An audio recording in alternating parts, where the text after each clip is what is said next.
on? Yeah, do you want to go on the YouTube?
That was off? Yeah.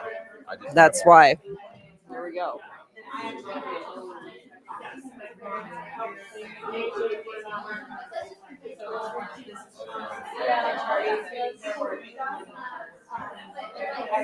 Testing.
Record. Oh my god. Are we miking him up? Yeah.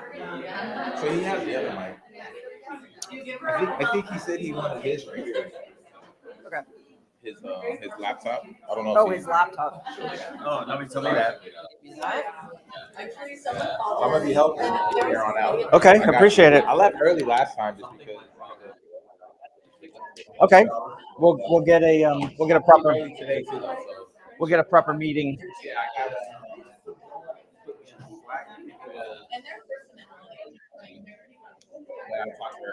See, that was maybe a little hasty, because I don't want to overwhelm you. No, you're good. Oh, but you're already in it. Yeah, I'm 'Cause already in okay. I'm already in I don't know how to chat. So I'm a part of the global Slack, whatever. So that's how she found me. Okay. So yeah, you're good. Then, Don't worry. but still, there's like a don't get overwhelmed. We'll walk you through each It's okay. thing. I do creative video event stuff all the time. Yeah. Okay. Appreciate it.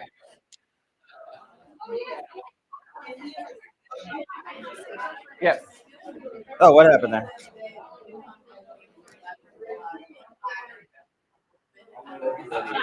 Oh.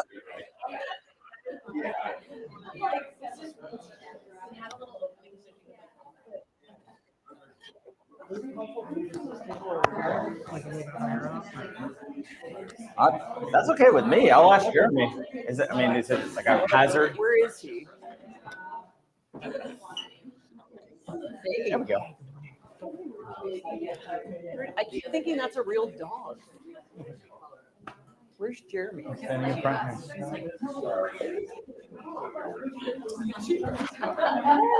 yeah. This is for him.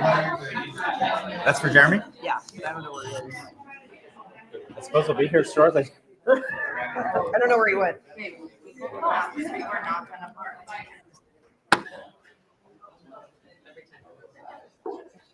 I got to get the manifesto. Is that mine? No.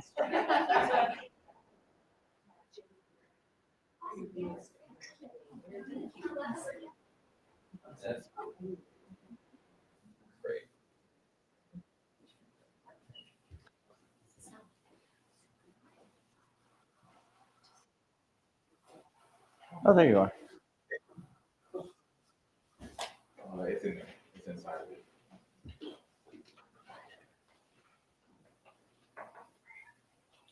I'm just getting the manifesto here. There we go. A second one? Okay.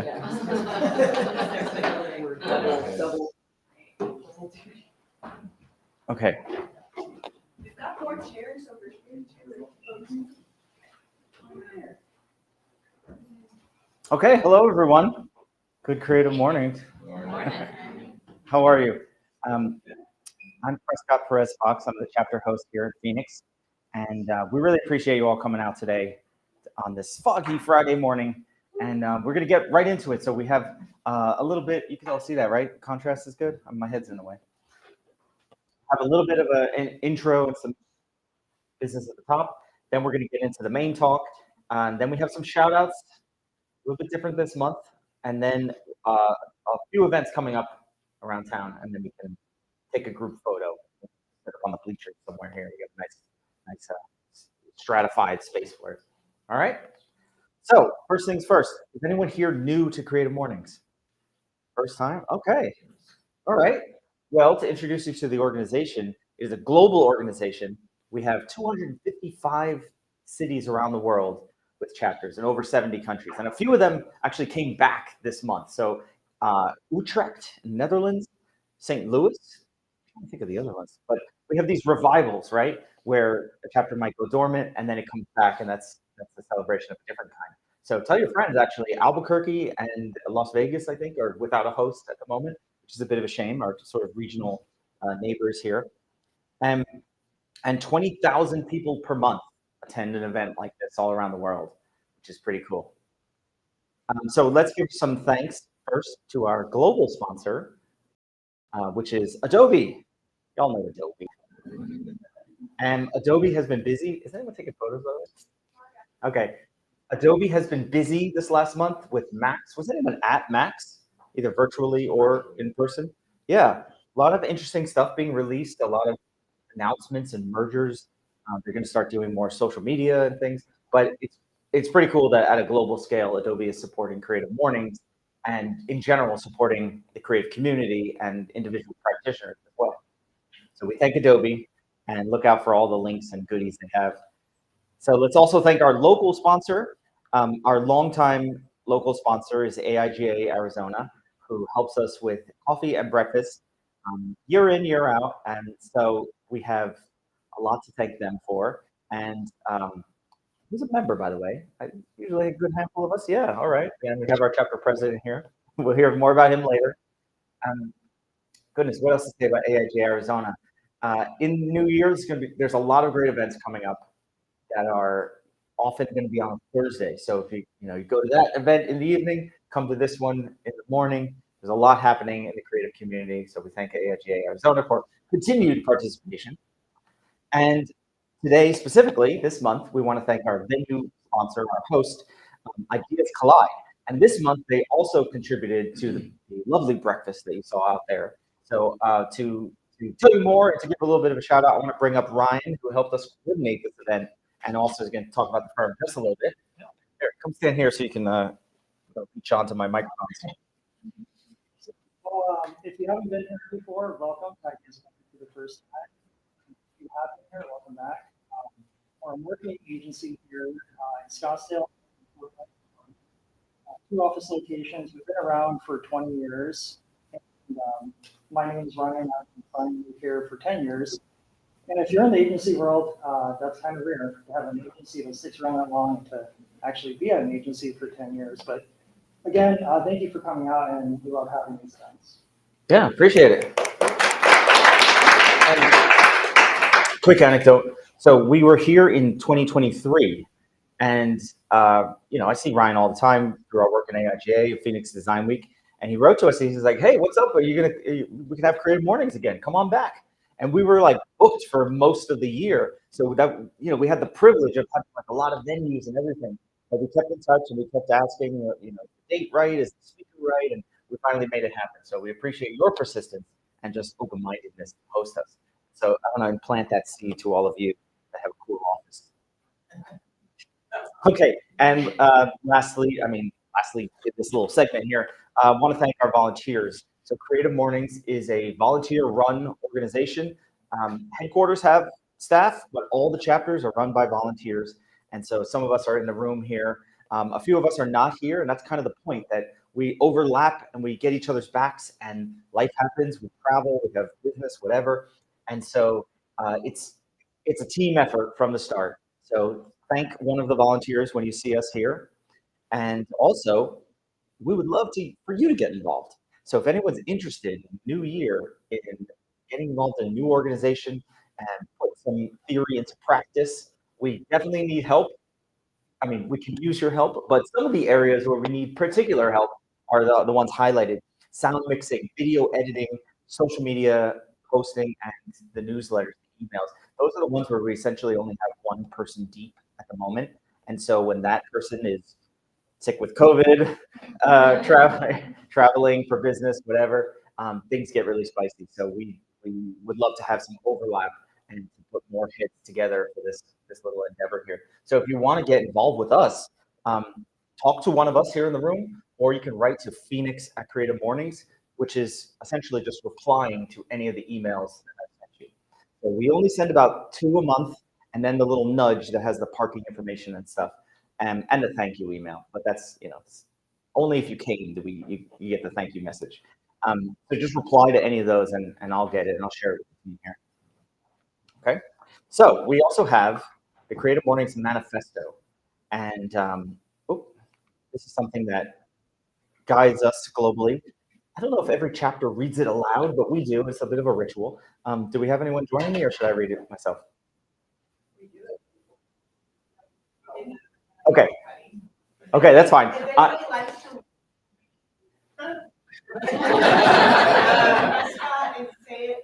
Yeah, if you're a budding beat poet and you want to get some reps in, and okay, true story. When I went to Santa Fe, attended their Creative Mornings, their speaker was a poet, and she was only like 15, and she was like a junior in high school. And we were talking. She was, I'm a junior. I thought she was a junior in college. I thought she was like a literature major. She was like totally nailed it, doing this like performative poetry sort of thing. It was great. So that is something that happens. Here's the manifesto. I'm just going to read it from the screen here. Everyone is creative. A creative life requires bravery and action, honesty and hard work. We are here to support you, celebrate with you, and encourage you to make the things you love. We believe in the power of community. We believe in giving a damn. We believe in face-to-face connections, learning from others, in hugs and high fives, and small dogs. We bring together people who are driven by passion and purpose, confident that they will inspire one another and inspire change in the neighborhoods and cities around the world. Everyone is welcome. All right. Yeah. Thank you. That is, I mean, we're quoting the manifesto, not me. This month's theme is growth. So every month we have a global theme. This month's theme, growth. And it was chosen by our Sacramento chapter and illustrated by Amber Rankin with this beautiful illustration that's straight out of a Pixar promo. And growth, in this case, obviously we see physical growth of children, but it can mean so many other things. It can be financial growth. It can be spiritual deepening, which is a kind of growth, right, to the side. And I always like to think that growth is the ability to look back at your former self and just ask, what the hell was I thinking, right? And quick anecdote from this very month. I wrote a little fake article on LinkedIn about typos and how I had a memory where I caught a typo and actually saved the company some embarrassment. But then I turn around and realize that I had made a typo myself that was very public. Nobody called me on it, but I figured it out like days later. And then I realized I did it again. So I made 2 typos this month that, again, were in public, but nobody, I guess, called me out on it. So I just feel like such an idiot, but this is the growth. So I'm putting in these extra systems and hopefully asking for more help proofreading as well. That's part of the panic. And so to move on to the main point, and we're going to hear his interpretation of growth, we have Jeremy Arviso. And I would like to bring in Jeremy to introduce himself. He's got a fantastic story. He is Mr. Arizona in so many ways, and he has a really interesting tale of progression and growth and everything. So I want to hand it off to Jeremy and take you through his version of, or his portion of the talk. Just use that arrow, the big arrow. Yep. Yes. You have a spot for that? I have one on me, but it's not working. I have One's two. for the live stream. Okay, I'll put them both on. Magic Mike. I'm just kidding. Hi, good morning, everybody. Thank you for being here. Jeremy Donovan Arviso. I'm Dene, Hopi, Akama Atam, and To'ono Atam. There are 4 tribes here in Arizona. If you don't know, there's 22 federally recognized tribes in Arizona, and I'm from 4 of them. The Akama Atam is the Gila River tribe, and they are one of the original members of this area that you now live in. How many people have a American Indian relative? Friend? Yeah? Right on. Awesome. One of the things that I have been doing as a designer is bringing more visibility to my indigenous ancestry and our ancestral designs and traditions that have been woven into my DNA. A lot of the designs that I do now have been from dreams, stories, and visions that I've had. For a long time, those visions were clouded. I was a drug addict and an alcoholic for a really long time, and that clouded everything. I couldn't see straight. I didn't think straight. And I was still a designer, but I was coming from a different place. I wouldn't say a place of integrity, more out of a place of survival. So there's been so much growth that has happened, and it'll be 6 years next February 21st that I quit. Everything. There's a tremendous amount of discipline, a lot of sacrifices, and hard work, and that change was not easy. And so whether you're struggling with anything, depression, food, drugs, alcohol, whatever, those discipline, hard work, and resiliency is something that's built into every single one of us, whether you believe it or not. It's just training yourself to do that, and that's what today's presentation is going to be about. It's about growth. I have the founder of Arviso 78 LLC. I'm a brand identity agency all by myself. And I oversee several brands. I have one called Hood Mats. It's a yoga mat company. I do yoga, been doing it since I was 17. And Original Landlords, it's a streetwear clothing brand and accessories line. And I'm also a jewelry designer and a father. I have a 14-year-old autistic son. So I do all this, and I still have time to come present to you. So thank you for being here. I really appreciate you all for showing up today. Big shout out to Creative Mornings for inviting me to come out. I've been doing a lot of speaking engagements as of late, and I love it. It's my way of giving back to the community, the one that has nourished me and given me the support that I need to get to where I am today. And I take great pride in that, because I feel that the only way that we move forward as a community is by giving back. And since we're in the season of giving, I'm doing as much of it as I can within my time constraints. So my portfolio it's expanded in the last 5 years to heights that I never would have imagined as a young boy who grew up here in Phoenix. I was born and raised here in Phoenix and grew up in many different parts of the valley and on the reservation as well. Never would have imagined I'd be doing some of the stuff that I'm doing today. I'm going to be using imagery from a collaboration that I did with the Museum of World Culture in Gothenburg, Sweden, that opened this past May. They brought me out for a whole week for the opening. I designed the exhibition. I did all of the graphic design, and they even have some of my pieces in the exhibition itself. I'm a fashion designer as well. They've got my jewelry and other apparel in their gift shop. And I also did a fashion show on the opening of the museum. The museum is incredible. When you think of Sweden, you think of the height of design, and it really is. The streets, the buildings, I mean, everything about their society is very well designed. I felt so inspired being there. I went to Denmark and Copenhagen. I was just in love with everything. It was coming from where I come from. It was something that I never thought I'd be able to do. So seeing all that, I brought it back home with me.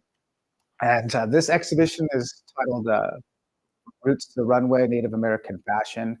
It was a curated event that myself and 5 other people curated and put together. We amassed over 150 different indigenous designers from North America, a few from South America as well. And we presented this exhibition for Scandinavia. But today's focus is going to be on growth, what it really takes, from survival mode to sustainable expansion. It's me, it's my logo. I'm a creative director, and we're going to get started. Redefining growth.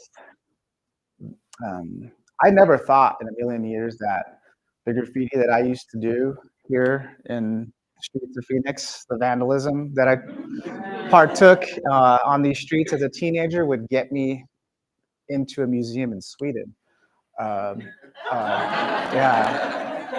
In Japan too, I'm in another museum. It's called the Minpaku National Museum of Ethnology, and this place is absolutely incredible. My work's in there as well. Want to focus on Sweden though. That is hand-drawn type for any of you typographers out there that love type. Graffiti is essentially the study of letters. There's 26 letters in the alphabet.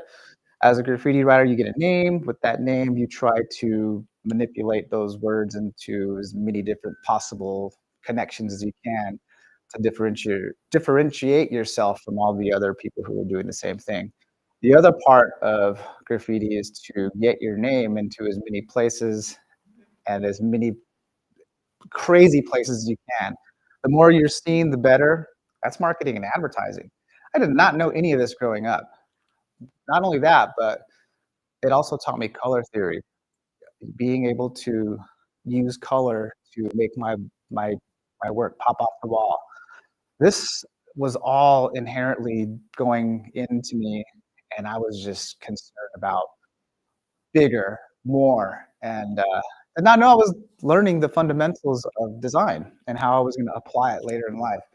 So yes, they turned my hand style into a sign that welcomes people into the museum. Now, how I grew to this was over a long period of time. For me, I'd like to talk about growth, real growth.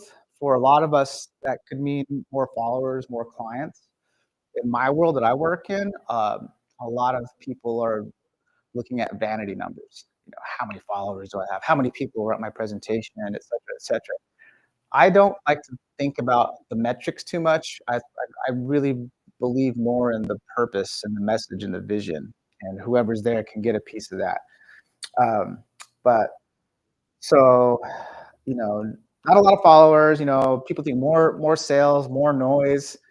But I'm talking about the kind of growth that stretches you, that scares you a little, and actually changes you and your community. I think for me, when I started to really lean into my community and build with them and not be such a introverted, egotistical asshole, I found that I was a lot more receptive to um, criticism, input, and sharing.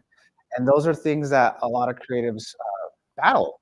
We all inside of our minds, whether it's sales, marketing, visual, video, photography, fashion, you're always in your own mind fighting yourself. And that's the worst place to be in my experience. So the community aspect of what I do has been a game changer in that I'm able to bounce ideas off of other people, and together we build something that lasts and something that's much more memorable. The dimensions of growth, personally speaking, for me, has been personal, creative, professional, financial, and community impact.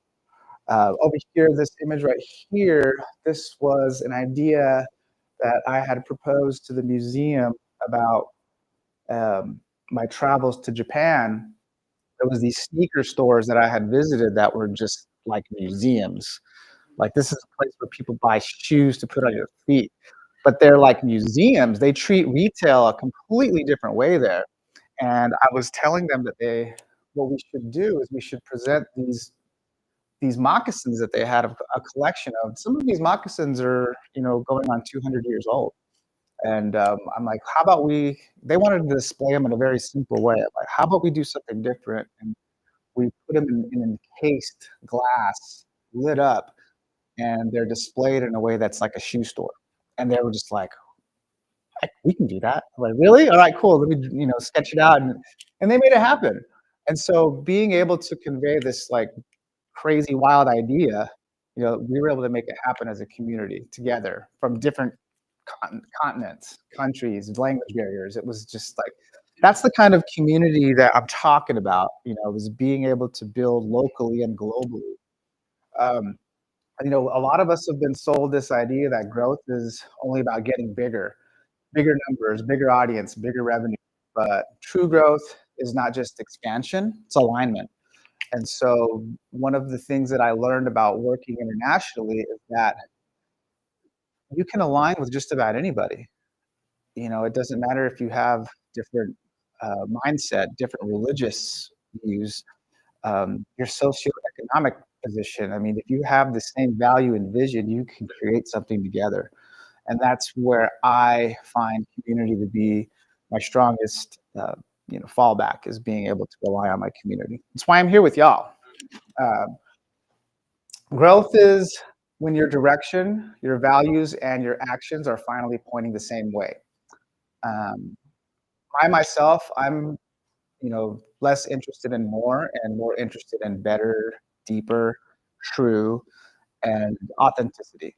Something I really strive for is authenticity, and I believe in the era that we're in now of AI, authenticity is going to be increasingly more valuable and also difficult to create, because one of the things about AI is it could never replicate your vision, your voice, and your connection to the land, your connection with your animals, your plants, how your home. That's never ever going to be able to replace that, or your community. It's never going to ever replace community.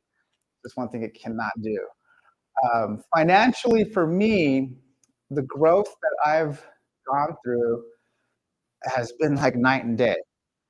Being able to, coming from a background of financial illiteracy, if you will, I've had to teach myself accounting. I've had to teach myself how to stick up for myself, how to ask for a sale.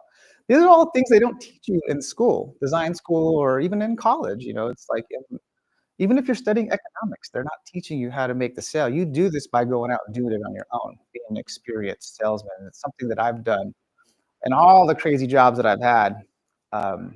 Sales is something that I've always had a knack for, just talking to people and being able to sell them on an idea, a product, what have you.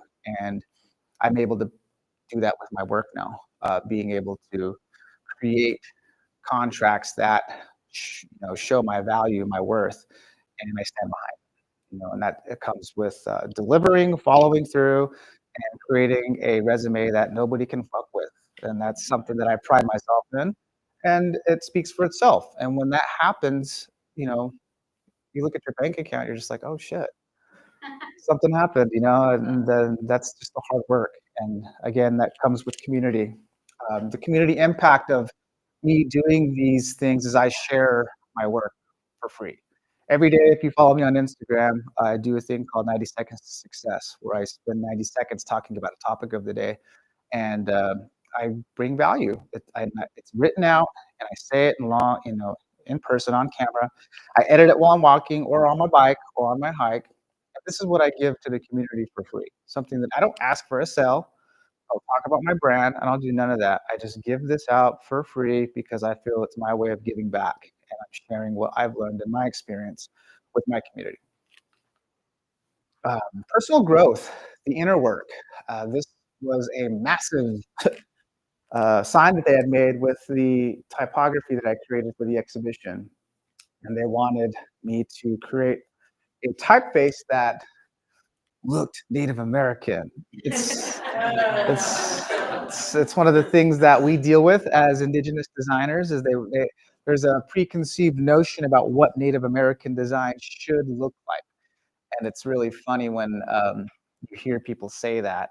I get more of that in America than I do abroad, but in Sweden, they're like, yeah, we're not interested in papyrus, or what you would think of as like, stuff you see, and I'm just like, no, they go, we really like your graffiti. And can you do that? I'm like, you got to be kidding me. Like, hell yeah, I could do that. And so I did these graffiti style letters with little nuances of different regional indigenous design. A lot of times, most of the indigenous design that you see is Southwestern. So I wanted to bring in some stuff from the Pacific Northwest, the down in the Eastern woodlands and the plains, and all the way up into the Arctic region to really try to give a little bit more semblance of indigenous design. So for me, the personal growth, the inner work is a lot like these letters, being able to figure out how to make them, go together so that they read well. The kerning, the legibility, and the color theory is all part, for me, of the inner work of figuring out how I can make all the craziness in my mind work with, my body and how I present and how I deliver everything for my clients. The self-awareness, the discipline and habits, and healing old patterns.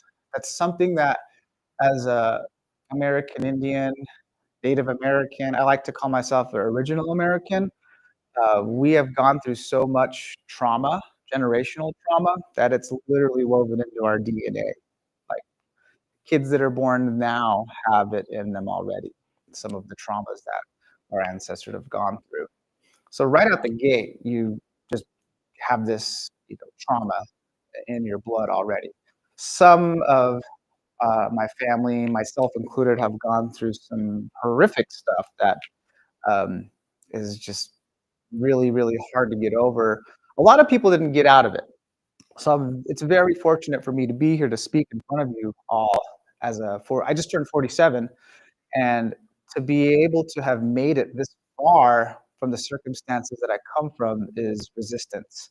And that resistance is something that I take pride in, and being able to be here to speak in front of all of you that the original plan of eradicating the Native American didn't work, because now I'm sharing my story with all of you and I'm showing you how I did it. And I enjoy and thrive on sharing it with my other Native American people as well. But healing old patterns is something that um, is a constant struggle, a constant daily practice, which is another reason why I do the 90 seconds to success, because I need to tell myself that every day. So I'm doing it for me first, and then everybody else I get to share it with as well. So most of the time when we say I want to grow, we usually mean one thing. It's often money or recognition. But growth is multidimensional. There's personal growth, who we are, creative or professional growth, what you do, financial growth, how you're sustained, and community growth, who benefits. So when these stay in balance, growth becomes sustainable instead of self-destructive. Uh, you know, Creative professional growth, it's come a long way for me. This piece is the piece that I designed that's in the show. My brand is called The Original Landlord. So this is a play off the thank you bag, the old one. So it just says, thank you for decolonizing with us. And it says, have a nice day. And then on the bottom, it says, please return to indigenous peoples for decolonization. Programs may not exist in your area. And it's just a play off of the bag. This outfit right here is something I would have worn in the 90s in the downtown warehouses when I used to go to these underground warehouse raves with electronic music and lasers and a bunch of other stuff I won't say. But I used to make these clothes and would wear them, and I'd go to school like that. And people would be like, where did you get those? And how can I get them? Like, oh, I made them. But how I even got to that point is I went and saw kids wearing them, and I said the same thing, and they're like, I made them. So I went home and I asked my mom, teach me to use the sewing machine. She's like, for what? Like, I'm like, I want to learn how to use it. Well, what do you want to make? I was like, I want to make pants. Like, pants? Like, that's like a high level of like garment making. I'm like, well, I want to learn. So, all right. So she showed me.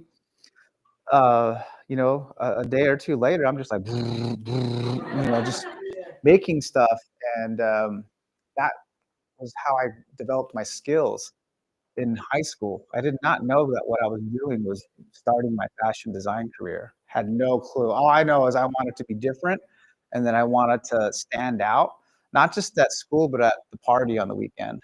And that this was my way of self-identifying. This is me. I am here. Look at me. And it was through style. And the piece, the jersey up top is a collaboration I did with a local cycling company called the Heavy Pedal. We dropped that in 2023, and we dropped it on Indigenous Peoples Day, October 13th. And it was an amazing collection. I had so much fun doing it. We even organized a ride that day, and the museum loved this ensemble, so they bought it. It's in the museum, and it's got shoes and everything. But the skill and aesthetics that got me to this point were all through, creative and professional growth. I wasn't able to hone, one just doesn't get up and say, I'm going to be in a museum. It's something that's achieved over a long period of time. And because I have that, decades of experience, yeah, I do belong in a museum. I didn't know it, at the time, because I was stuck in a frame of mind of being an alcoholic and a drug addict and a criminal. I was always thought of myself like that. I didn't remember who I used to be before I started to self-medicate and deal with the trauma that I had experienced as a youth. And so I was numbing it with what was available. And in America, you can buy a, a can of beer for $2 at the gas station. You know, I mean, they have little like shooters at the pay register. That is crazy. You don't see that in other countries. It's nuts. And there's just all these ways for you to just kill yourself everywhere. And they all use graphic design. Have you noticed it? Design is evident in everything. You know, look, here. And great design, by the way. But that is what really fed my ego, is being into this person who I thought I was because I was under the influence and not recognizing who I truly was. And what I experienced in my sobriety was that I started to get more curious about other ways of living. How could I change my perception of the world around me and the perception of myself? Am I going to be able to get over who I used to be, you know? And there's always an attachment that we have to our old selves, whether that's business, creative, personal, relationships. We get stuck in the past, and it's really difficult to let go. That's the part of growth that hurts. For me, it's always been reps, not perfection, doing the same thing over and over and over and over. It's boring, but boring is successful. Boring works. Boring makes you better, and repetition makes you a master. And I always encourage my younger counterparts to keep doing what you're doing. Don't give up now. You have to do it for 5 more years, and then you're good. You're gonna have 10 more years before you're amazing. 20, and then you can start thinking about being in a museum. But it's like, you know, you can't just do it right out the gate. The people who do are very, very lucky. They know the right people. That isn't always gonna happen. That's like winning the lottery. And it's the same thing with a lot of these influencers today on social media. Everybody wants to be a shortcut. They want to find instant success because we're addicted to the algorithm and how fast things are these days. But for me, in my world, the reps are what got me there. Skills got me there. You know, deeming my ego got me there. And every external breakthrough starts with internal shifts. Personal growth is uncomfortable because it asks you to be honest. What patterns are holding me back? Where am I self-sabotaging? What habits actually support the future I say I want? Before the opportunities come, you have to become the person who can handle them. And so for me, I believe truly that none of this would have been possible because I was an alcoholic and a drug addict. Well, I mean, how could I have done any of this? Like, my thoughts weren't clear. My mindset wasn't right. My skills weren't on par. You know, there's just no way I could have did it. And so financial growth has been a game changer. You know, financial growth without losing your soul. You know, money is fuel, not identity. You know, charge your worth, deliver more. Systems over hustle. A couple quick points. For me, um, the this part of my professional growth is has been hard to deal with because I never had money growing up. And so now that I have it, I'm like, well, what am I supposed to do with it now? You know, and I've been learning and reading and investing and just talking to people and figuring it out on my own. And that's what you have to do. No one's, and a lot of times people will tell you what exactly to do. You just got to ask them. And I think it's the fear of not knowing is what keeps us, back. Is that fear of like, they're going to think I'm stupid or I should know this, but you'd be surprised how many people don't know it. And it's kind of crazy. And it's kind of crazy not to ask. So I'm one of those people who asks a lot. For me, money is not the enemy of growth. Chaos is. Financial growth doesn't mean selling out. It means setting up systems so your work can support your life, not crush it. For me, what that looks like is pricing properly, creating repeatable offers, understanding cash flow, and recognizing that your creativity has real value in the marketplace. This obviously takes time. I wouldn't be here talking in front of you, giving you these excerpts from my life if they weren't tried and true. And they are. They all work. and I continue to practice them every single day, and I'm sharing them because I know they work. And I've never had anybody share this kind of stuff with me, and giving you real world examples because I'm here. Easily put. Systems in place of hustling. I was I was I still am the quintessential hustler, but I've learned to use AI as an ally to help me put systems in place to streamline my workflow so that I can focus on being me, focus on doing the things that I can do. And that's been a big game changer. I'd say within the last 365 days, my professional development and growth has grown as much as AI has. And if you pay attention to the stock market and everything that's going on with NVIDIA and microchips, and the Valley of Phoenix itself is becoming the next Silicon Valley, it's growing at a rate that is a little scary. Some say unsustainable.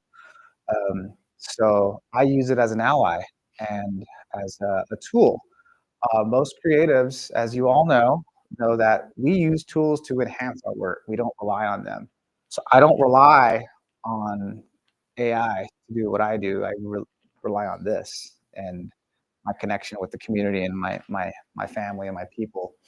So charging what you're worth is another hurdle a lot of my colleagues and counterparts have, is they don't know what their value is or what they're worth.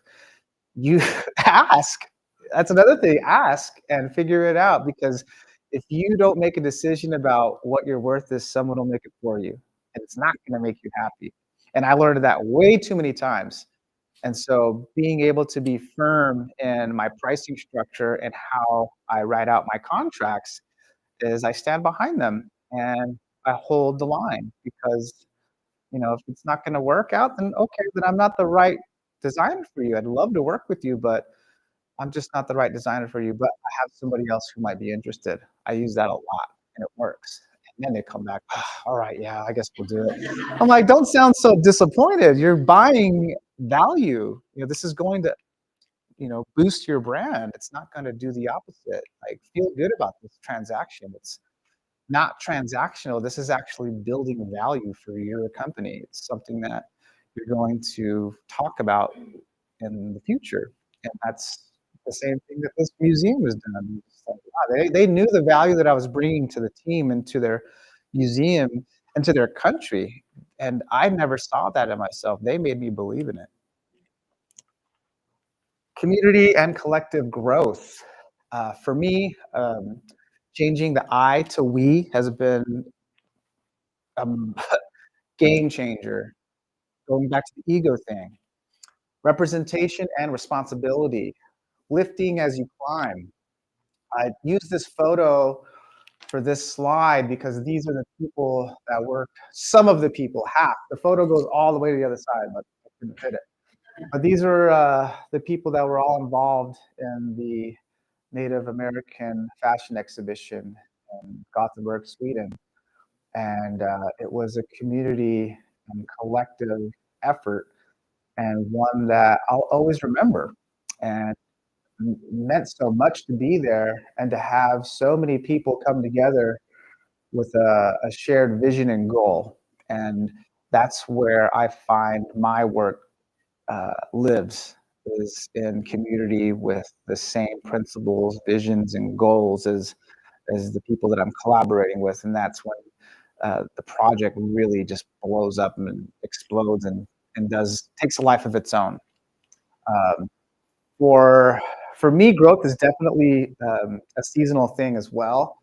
Uh, but the way that I like to look at representation and responsibility is, because who I am as a Native American, American Indian, original American, I have a responsibility to represent my people in a way that is the way I see fit, not anybody else. A lot of times people will try, just like with the whole, oh, we want it to look Native American. Their perception of what we're supposed to look like, sound, or behave is not theirs, it's mine. So I'm in a position of influence now. So I use my platform to send out a message that I feel is needed, one that is visible, and one that is honoring the past, but also leaning into innovation and technology and bridging that gap and making sure that we're not left behind, because that's what it was designed to do. And so when people meet me and talk to me, they're very surprised because I mean, sometimes I dress a little funkier than this, and sometimes I dress in a suit. And so, I mean, I'm like a chameleon, and it really puzzles people when they meet me that they're just like, how, you know, and the how is the why. Survival, you know, I learned all of this because I had to. And once I learned something, I'm like, well, how does that work? Okay, well, if that's that, and this goes together, there's always more to learn. And so I've always embraced that. I will forever be a student until the end. And most elders in my culture say the same thing. You never stop learning until the day you meet Creator. And I feel the same way. And lifting others around me as I climb is very important. And that also goes with the whole ego thing, is the I becomes we. When you start to bring your people with you, you start to realize that you're not alone anymore. And that community in our culture is called a tribe. You know, when you have your tribe behind you, you have power, you have respect, you have love, you have sustainability. And all of that is, we can do that in this room. You know, everybody in this room, we can do that together. It doesn't matter what we think about outside of this room. It's how we feel together right now. And that's the part that's really important when you're getting to this level of growth with community and collective growth, is that you want to lift those around you up along with you. And not only does it feel good, but it looks good. And when it feels and looks good, it attracts. And so you start attracting more like-minded people, more like-minded businesses. And I don't even really promote my work anymore. People find out about it and they call me and they want to work with me. And that's what happens when you start to lean into everything that I'm talking about, is you don't have to go look for work anymore. It comes to you. The seasons of growth. For me, growth is definitely seasonal. Uh, I'm Native American, you know.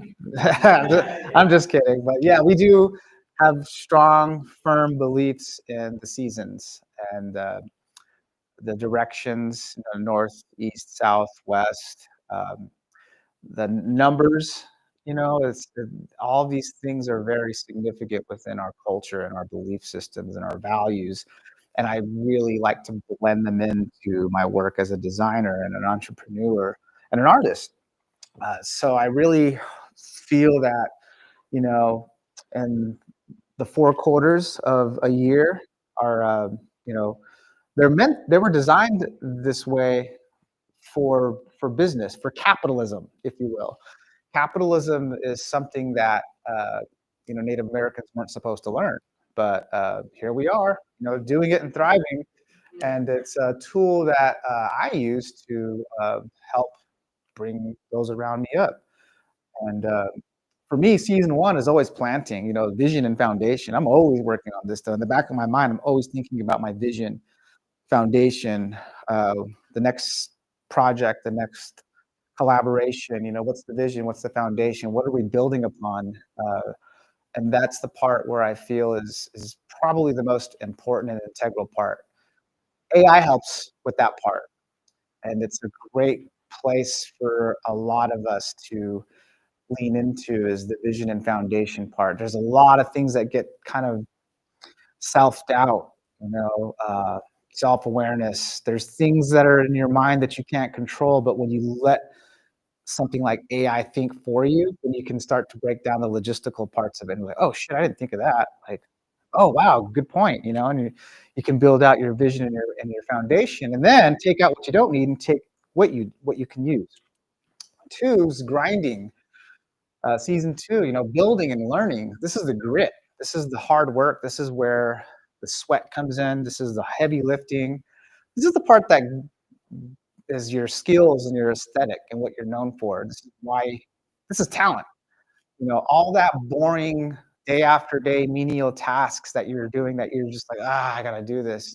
Stop saying I gotta do this. Say I get to do this. I get to work on this project. It's gonna take 20 hours, but it's all good. I got this. But maybe a few sleepless nights. But I gotta present it in 24 hours, and I have 20. I got this. This is those crazy, crazy nights of grinding, building, and learning. And if you're like me, sometimes when you take on a client that you're not fully aligned with, but you feel that you can bring something to the table, you're learning at the same time. You're like, are you doing your research and you're figuring out how can I figure out this problem for them if I don't really understand it because I don't understand the company fully or their game plan. So that's where you're learning and constantly building and figuring things out. For me, that's the fun part, the conceptualization and the grinding and the hard work. It gets you to season 3, the harvest, results recognition. I'm in this stage right now where all the work that I put in at the beginning of the year, even last year, I've started to harvest it, and I got to say, man, it's been incredible. I've had one of the greatest years that I've had as a professional in one of the scariest times of our history. As the world continues to get crazier and scarier by the day, I am growing. It's kind of it's a little weird. It's a double-edged sword in a lot of ways because I see a lot of my friends, community members, colleagues having a very rough time financially. There's food insecurities, housing shortages. There's wars going on. I mean, the world just seems to be falling apart. But here I am doing amazing. It's really kind of a paradox in that I have to remind myself everything that I had to sacrifice to get to this point, and that I will not dim my light to make other people feel comfortable. You got to do the same too, and make sure that you're always being your number one cheerleader.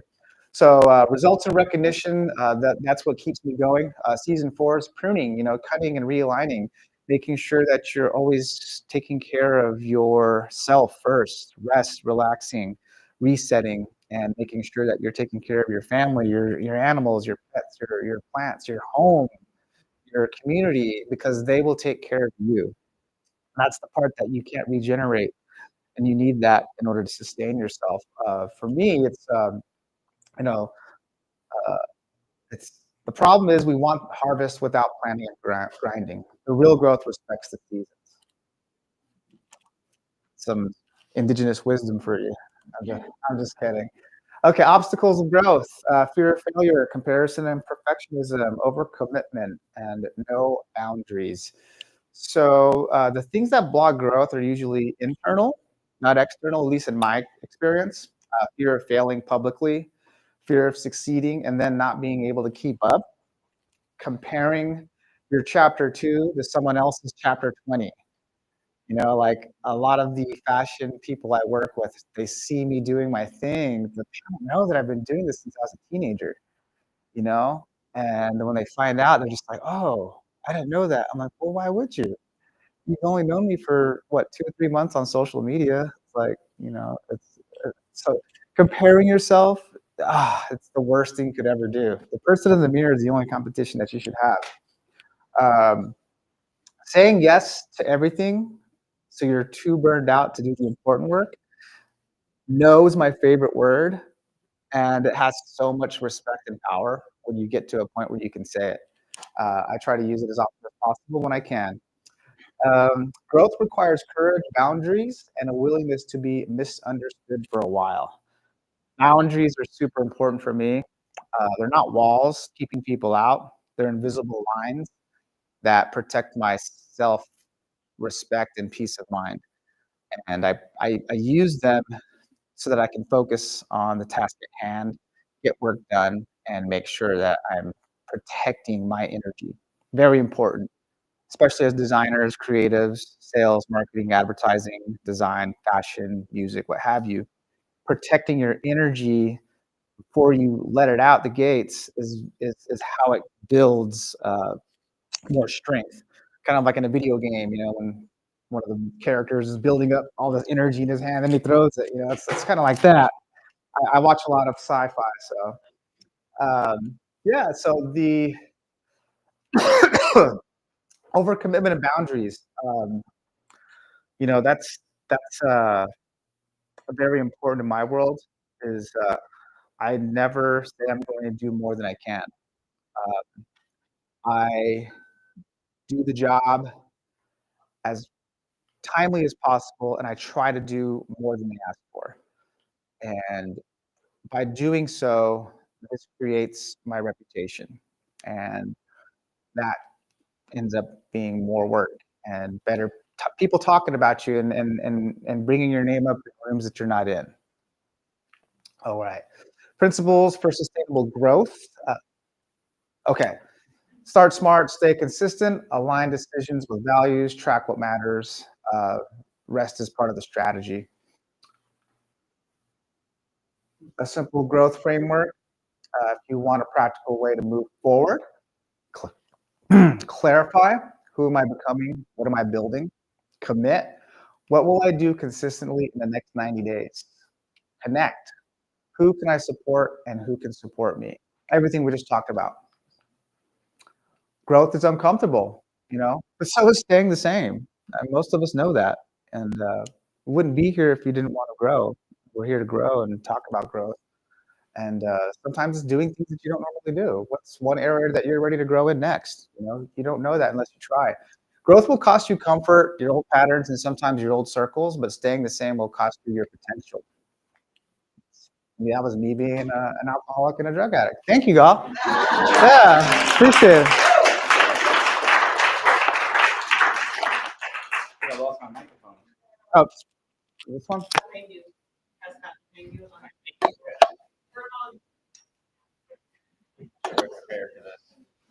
There you go. Oh.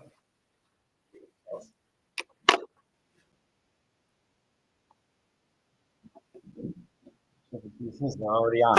Okay, there we go. Okay, folks. Unfortunately, we don't really have time for questions.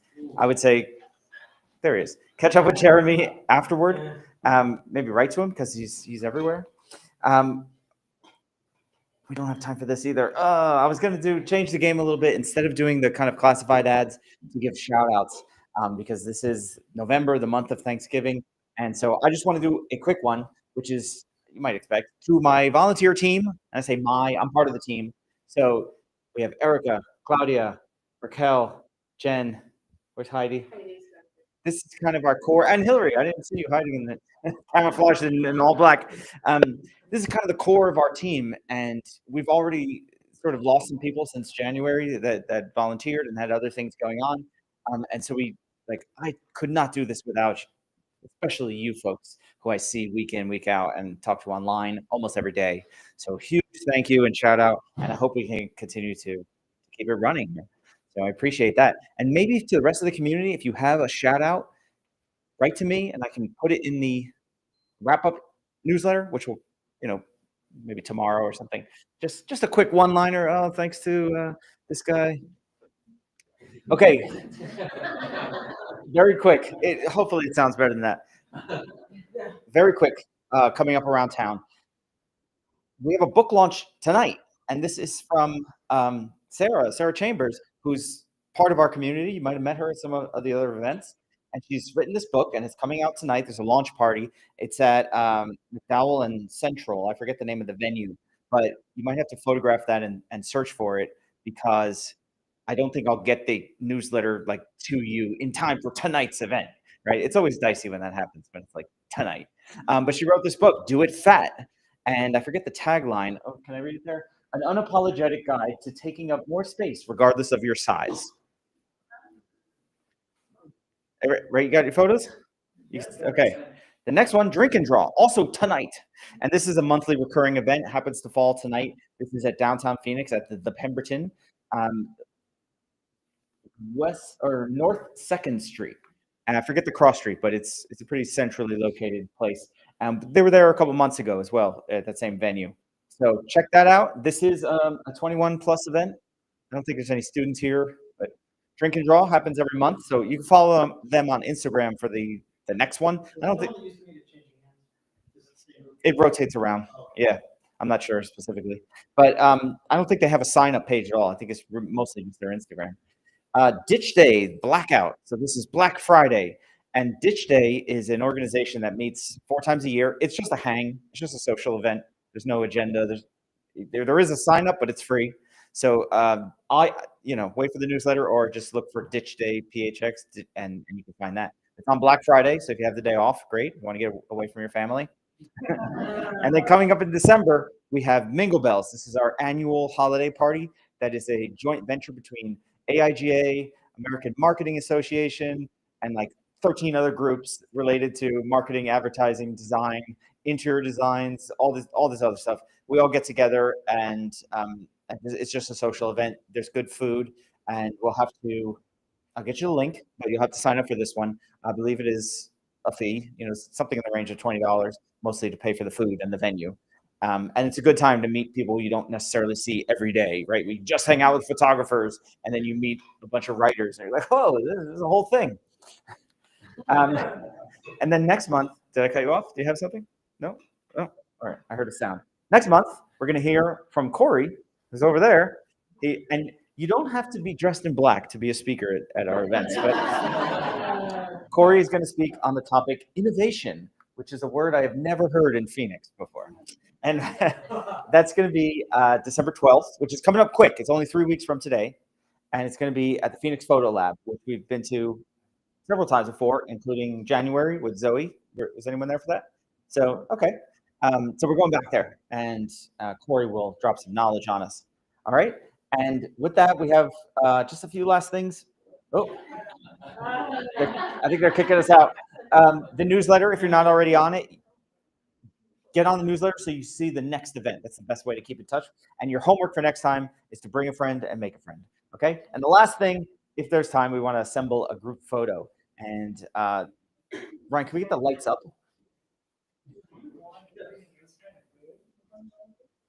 Okay. Maybe we'll go. Yeah, we'll go over there by the pull-up sign. Thank you. And if you have to run, I understand. Thank you for coming, and we'll see you next time.